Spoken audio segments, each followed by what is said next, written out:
Hello friends. तारीख 7 मई 1981। विषय है नींद में हमें आरोग्य और मार्गदर्शन प्राप्त होता है। जीवात्मा जगत आपसे और पृथ्वी से काफी दूर है। यह पृथ्वी के चारों ओर घिरी है और उससे मीलों दूर है। निम्नतम लोक धरती के सबसे करीब है, इसके बाद दूसरा लोक है और उसके बाद तीसरा, चौथा इत्यादि है। आप अपने परिजनों से कुछ मिनटों के लिए मिल सकते हैं अथवा कुछ घंटों के लिए। यह निर्भर करता है आपकी नींद पर, जो गहरी और बिना सपनों की होनी चाहिए। लगभग सभी का कोई ना कोई परिजन होता है, भले ही इस जीवन में आपको उनके बारे में पता ना हो। हम एक बार फिर कहते हैं, प्रेम पारस्परिक होना चाहिए, ना कि एक तरफा। यही वह कड़ी है जिसके जरिए आप गतिमान रहते हैं। फिर चाहे आपको जो भी तकलीफ झेलनी पड़े, उस यात्रा के बारे में आपको कुछ याद नहीं रहता, पर उसके प्रभाव से आप अपनी समस्याओं से मुकाबला कर पाते हैं और आपको अपने दुखों से उबरने का हौसला मिलता है। क्या आपने कभी इस बात पर गौर किया है कि एक अच्छी गहरी नींद लेने के बाद आप शांत और पहले से हल्का महसूस करते हैं? इसका कारण है आपके अपने प्रियजनों से मुलाकात होती है और वे आपको शांति प्रदान करते हैं। साथ ही आपके अवचेतन मन के जरिए आपको दिशा निर्देश देते हैं और आपके भौतिक मन को उसके बारे में कुछ भी पता नहीं रहता। आप शांत हो जाते हैं, पर यह आपके अवचेतन मन पर निर्भर करता है कि वह आपके भौतिक मन पर असर डाले या नहीं। पृथ्वी पर हर एक व्यक्ति को अच्छी और गहरी नींद की आवश्यकता होती है, भले ही थोड़ी देर के लिए सही, क्योंकि इससे आप हम तक पहुंच पाते हैं और इससे हमें आपको शांति देने और दिशा निर्देश देने में मदद मिलती है। जब आपका अवचेतन मन आपके भौतिक मन को दिशा निर्देश और सलाह नहीं दे पाता, तो हमें आपके भौतिक मन पर प्रभाव डालने के लिए कठिन प्रयास करना पड़ता है और उसे यह समझाना पड़ता है कि आपको क्या करना चाहिए और क्या नहीं। हालांकि अधिकतर समय आपका भौतिक मन हमारी सलाह और दिशा निर्देश को यह सोचकर अलग हटा देता है कि यह केवल एक वहम है और यह गलत हो सकता है। आप प्राय हमारे दिशा निर्देश को समझ पाने में असफल रहते हैं और प्राय आप वह कर बैठते हैं जो आपको नहीं करना चाहिए था। पृथ्वी पर आपके जीवन का यही एक सबसे बुरा भाग है, जो कई बार आपको निम्नतर लोकों में पहुंचा देता है, क्योंकि आप हमारे दिशा निर्देश की परवाह नहीं करते। आप सोचते हैं, पृथ्वी पर जब तक मैं सफल और अमीर बना रहूंगा, तब तक किसे इसका पता चलेगा? यही तो मेरी खुशहाली है। पर क्या आपने सोचा कि इस खुशहाली के कुछ सालों के बाद क्या होगा? पृथ्वी पर आप कुछ ही वर्षों के लिए तो हैं, पर बाकी समय आप जीवात्मा जगत में रहेंगे। धरती पर कुछ सालों की अस्थायी खुशियों के लिए क्या आप सैकड़ों सालों तक जीवात्मा जगत के निम्नतर लोकों में रहना चाहेंगे? इससे आप यह समझ पाएंगे कि क्यों आपको धरती पर एक अच्छा जीवन जीना चाहिए। तारीख 8 मई 1981। विषय है विभिन्न लोकों में जीवन। हम यहाँ जीवात्मा जगत में बहुत खुश हैं। लोक 5, 6 और 7 में हम कभी एक दूसरे को नुकसान नहीं पहुंचाते। हम हंसते हैं, हंसी मजाक करते हैं, एक दूसरे को चिढ़ाते भी हैं और हमेशा काफी उत्साहित रहते हैं, पर हम कभी परेशान या दुखी नहीं होते। हाँ, पर धरती पर जब हमारे परिजन दुखी होते हैं तो हम दुखी हो जाते हैं। लोक 4 की आत्माएं कभी दुखी तो कभी खुश रहती हैं और कभी कभी तो वे एक दूसरे के प्रति ईर्ष्यालु भी हो जाती हैं, पर इन सब के बावजूद वे एक दूसरे को इतना नुकसान नहीं पहुंचाती। हमारा एक जीवात्मिक शरीर होता है, इसलिए हमें कोई मार नहीं सकता, न ही कोई हमें शारीरिक रूप से प्रताड़ित कर सकता है, पर मानसिक रूप से यह संभव हो सकता है और लोक 1, 2 और 3 में रहने वाली आत्माएं इसमें माहिर होती हैं। लोक 4 की आत्माएं कभी कभी एक दूसरे को बेवकूफ बनाती हैं, पर एक दूसरे से झूठ भी बोलती हैं और जिन्हें वे पसंद नहीं करती उन्हें तो बहुत ही दुख पहुंचाती हैं। वे थोड़ी थोड़ी अच्छी और बुरी दोनों तरह की होती हैं। हमारी सुरक्षा के लिए किसी पुलिस या सेना की जरूरत नहीं होती, पर लोक 1, 2 तथा 3 में आपको खुद ही अपनी रक्षा करनी होती है, वरना जब तक आप सच्चे मन से अपनी गलतियों को नहीं स्वीकारते और मदद के लिए नहीं पुकारते, तब तक आपको प्रताड़ना झेलनी पड़ती है, जिसे सदियां लग सकती हैं। यहाँ तक कि लोक 4 में भी आपको अपनी रक्षा करनी होती है, क्योंकि कोई आपको मानसिक रूप से परेशान कर सकता है। लोक 5, 6 और 7 में किसी सुरक्षा की जरूरत नहीं होती, क्योंकि कोई किसी को नुकसान पहुंचाने की बात सोचता भी नहीं है। लोक 5, 6 और 7 में हमारे मुख्य नियम होते हैं एक दूसरे की मदद करना, एक दूसरे के बीच खुशियां बांटना, जो भी पसंद हो वह कार्य करना और पृथ्वी पर रहने वाले अपने प्रियजनों की मदद करना। हम इन लोकों में इतने प्रेम भाव से रहते हैं कि धरती पर से यहाँ आने वाली आत्माएं पूरी तरह से स्वतंत्र महसूस करती हैं। उन्हें किसी प्रकार का भय, दुख, शारीरिक तकलीफ और पीड़ा नहीं होती। हर कहीं प्रेम का वास होता है। सबसे अधिक महत्व इस बात का है कि हम एक बेहद खूबसूरत जगह में रहते हैं। तो क्या यह उचित नहीं है कि हम ईश्वर के बनाए नियमों पर चलें, जिससे हम उच्चतम लोगों तक पहुंच पाएं?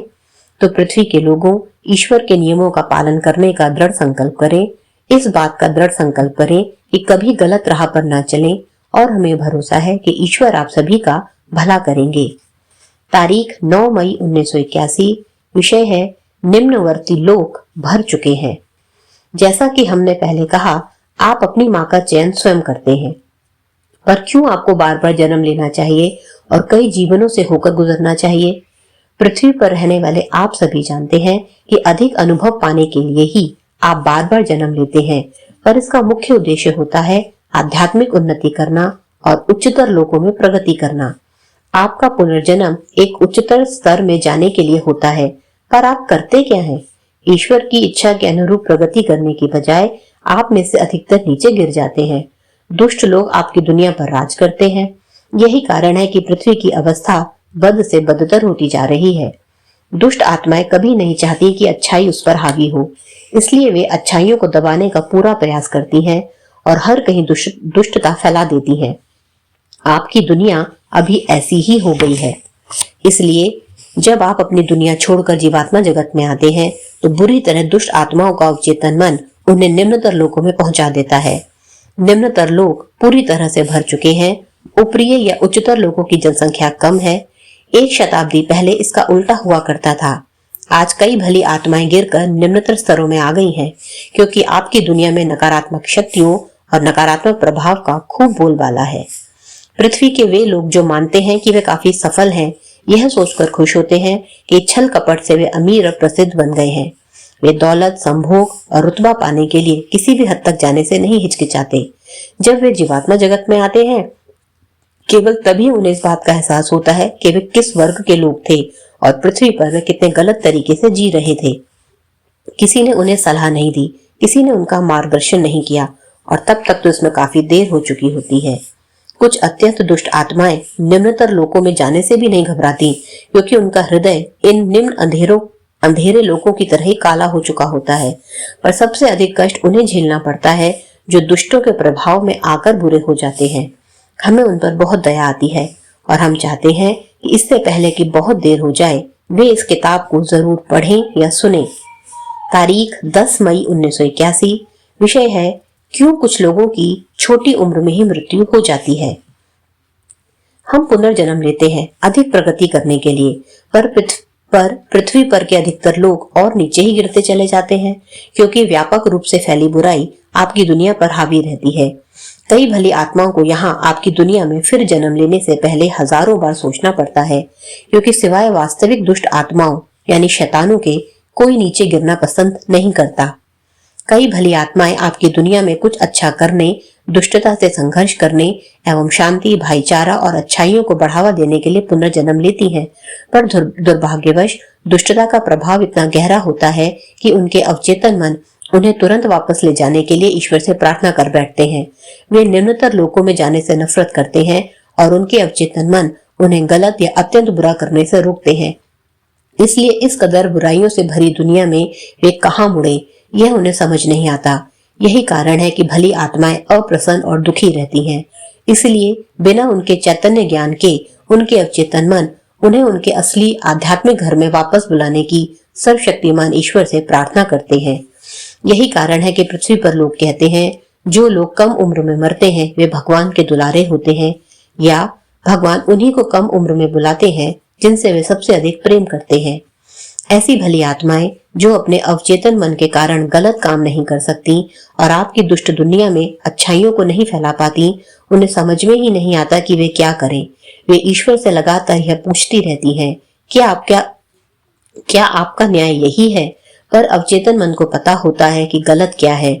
उसे यह भी मालूम होता है कि दुष्ट दुनिया से भली आत्माएं मुकाबला नहीं कर पाएंगी, और यही कारण है कि उनमें से कई पुण्य आत्माएं अपने समय से पहले ही अपने घर लौट जाती हैं।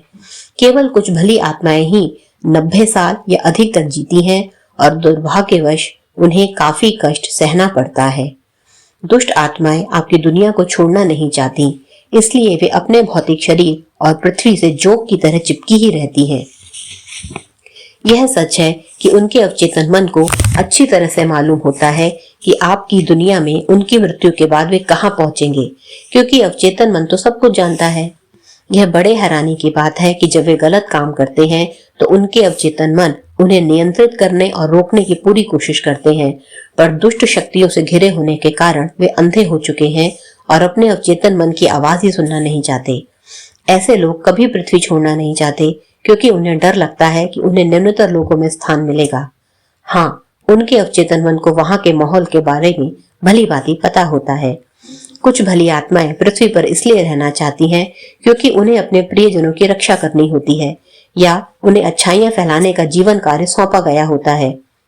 इसलिए कितना भी कष्ट क्यों न सहना पड़े, वे अपने भौतिक शरीर से जुड़ी रहती हैं और पृथ्वी पर बनी रहती हैं। कुछ जीवात्माएं जिन्हें काफी तकलीफें झेलनी पड़ती हैं, पर फिर भी वे ईश्वर के रास्ते से नहीं हटती।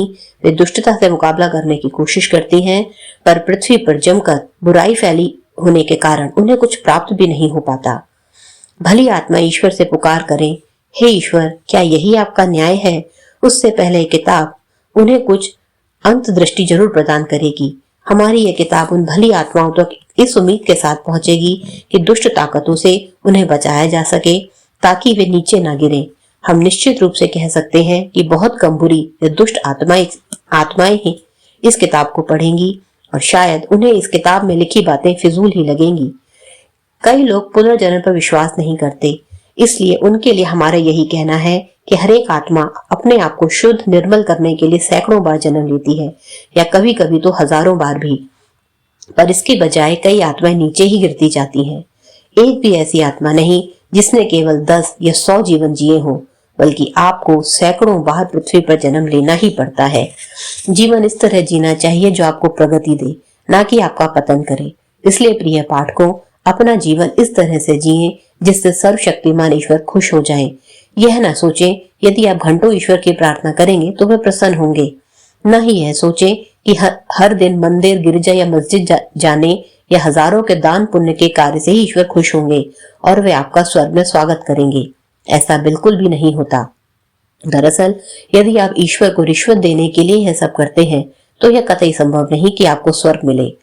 प्रभु को रिश्वत नहीं दी जा सकती, पर यदि आप काफी सच्चे हैं और दान पुण्य के कार्यों के लिए अपना समय या अपने रुपए सच्ची दया के कारण समर्पित करते हैं, यदि आप ईश्वर की पूजा थोड़ी देर के लिए ही सही पर उनके प्रति सच्चे प्रेम के उद्देश्य से करते हैं, तो निश्चित रूप से सर्वशक्तिमान ईश्वर आपसे प्रसन्न होंगे, आपको स्वर्ग में स्थान देंगे। इसलिए प्रिय पाठकों, हम आपसे सरल, सच्चाई भरा, दया भरा और निस्वार्थ जीवन जीने का अनुरोध करते हैं। यह ज्यादा महत्वपूर्ण है, ना कि बिना एकाग्रता के घंटों प्रार्थना करना, दूसरों को छलने और स्वर्ग में जगह पाने के लिए हजारों का दान देना या लोगों को यह दिखाना कि आप कितने धार्मिक और पवित्र व्यक्ति हैं। आज के लिए इतना ही। धन्यवाद।